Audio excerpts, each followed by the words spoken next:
Welcome to Life in the Hollow. We got an itchy foot the other day and decided to take a very safe afternoon trip to Osawatomie, Kansas. After stopping at a local pharmacy to purchase some snacks and wiping them all down with antiseptic wipes, we headed down south on I-35 and I-69. It takes about an hour and a bit to get down to the exit, but it was a pleasant drive. There seems to be a lot more cattle herds around than usual, and the green grasses of spring and blue skies were amazing. Although I had been to Osawatomie once before, I still enjoy visiting such a historic town and imagining how busy the area must have been during the outbreak of the Civil War. Many items around and inside the town are devoted to the agitator John Brown, including an amazing park which I will be showing you later.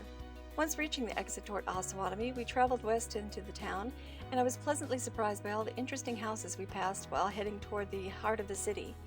From Dutch colonial to ranch to carriage houses and little bungalows, the wide variety of houses along the streets of Osawatomie tells its own story of growth and building.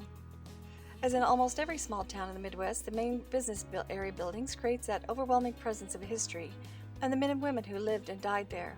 In this little town, we see many remembrances of the most famous resident, John Brown. John Brown was born in Connecticut, and then the family moved to Ohio. His father was another abolitionist and helped with the Underground Railroad. Brown came to Osawatomie after his sons immigrated here to vote Kansas as a free state in the passing of the Kansas-Nebraska Act of 1854. Kansas' choice was left up to popular sovereignty. Both sides of slavery flooded in to immigrate and establish voting rights in the Kansas Territory. In the Battle of Osawatomie in 1856 is where Kansas really began getting its renowned name of Bleeding Kansas. John W. Reed and the pro-slavery Border Ruffians planned to attack Osawatomie's Free Staters and continue on west to Pekin, Lawrence. John Brown's son, Friedrich, got killed near the cabin where the Browns were staying, said to be located in the now John Brown Memorial Park at 10th and Main, and Brown tried to defend the town, however he had to withdraw. When John Brown and his crusaders came back to the battered Osawatomie, he is known to have said, "God sees it, I have only a short time to live, only one death to die, and I will die fighting for this cause. There will be no more peace in this land until slavery is done for." For several years, John Brown would seek havoc and revenge on the pro-slavers and anyone standing in his way. His defeat ended at Harper's Ferry when he endeavored to create a slave revolt against the Union and failed.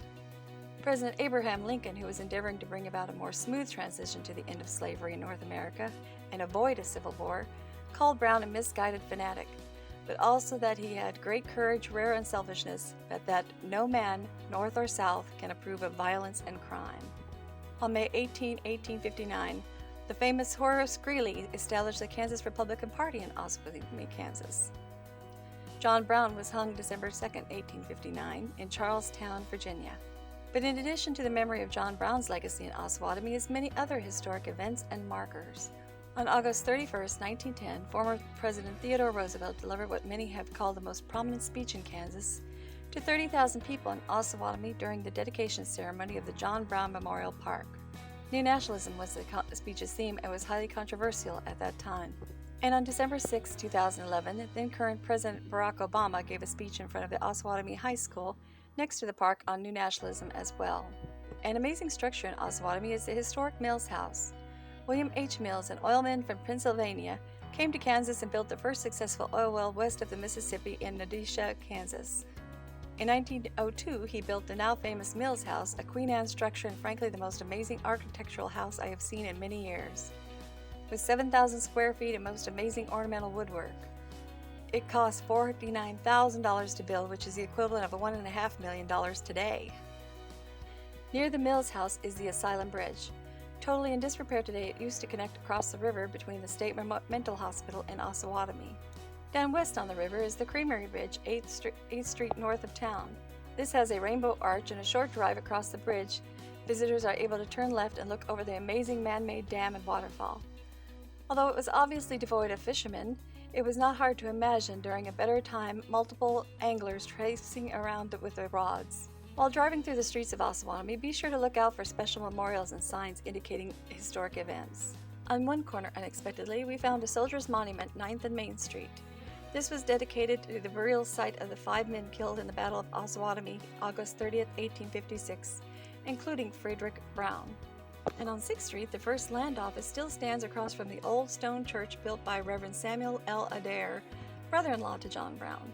Reverend Adair was said to be a stalwart and well-known individual in the community and described as a kind-hearted abolitionist, a minister, and a mental health pioneer. More information regarding a link to the driving tour of Osawatomie will be found in the description of this video. Another historic site that we visited while driving on the outskirts of the main town was the Osawatomie State Hospital, a mental facility and psychiatric hospital established in 1863. In fact, I had heard about the hospital long ago as a kid growing up before I even knew there was a town or John Brown.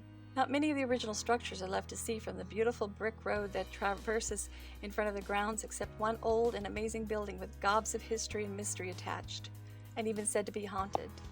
Unfortunately, we were told by the security guards at the entrance we are not able to share any of the video or photographs taken of the building or surrounding structures we captured. Nevertheless, the amazing historic remnant and unusual house structure nearby are worth a drive if you are visiting the area. The last historic place we visited before leaving our adventure in Osawatomie was an adventure in itself, John Brown Lookout, located really on Lookout Road in Paola, Kansas. It took us several minutes to find this extraordinary hill, and at first we were perplexed when we did find it because of all the houses so closely built near the location, but it was definitely worth the effort. From this amazing hill, where it is said John Brown would watch for border ruffians as well as Union soldiers, visitors can see for miles around. It stands tall and strong and has a few mediocre pathways leading up to the top of the hill, but once there, even from the car, we could see why it was such a special place. For the first time in a long time, I could transport myself back in history and feel the thrill of strength felt by this man, John Brown, and how he would stand straight and tall on his hill, overlooking the valleys on both sides and planning his next strategy. John Brown's last words were, "I, John Brown, am now quite certain that the crimes of this guilty land will never be purged away but with blood."